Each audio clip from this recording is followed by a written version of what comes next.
Good morning friends.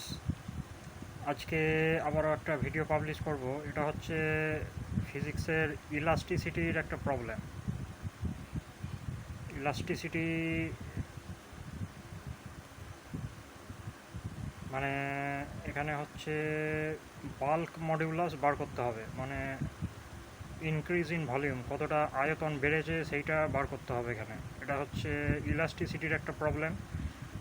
প্রবলেমটা হচ্ছে volume of A substance at normal atmospheric pressure is 3500 centimetre cube. Normal atmospheric প্রেসারে একটা বস্তুর আয়তন দেওয়া আছে 3500 সেন্টিমিটার কিউব। তাহলে 25 এটিএম প্রেসার যখন থাকবে তখন বস্তুটির আয়তনের কি পরিবর্তন হবে, মানে what will be its change in volume at 25 ATM pressure, এটা বার করতে হবে। এখানে দেওয়া আছে given that bulk modulus of the substance is 10^12 dyne per centimetre square. এটা কে এর ভ্যালুটা দেওয়া আছে বাল্ক মডিউলাস। তাহলে ইনক্রিজ ইন ভলিউম যেটা সেটা বার করতে হবে। এটা হচ্ছে আজকের প্রবলেম।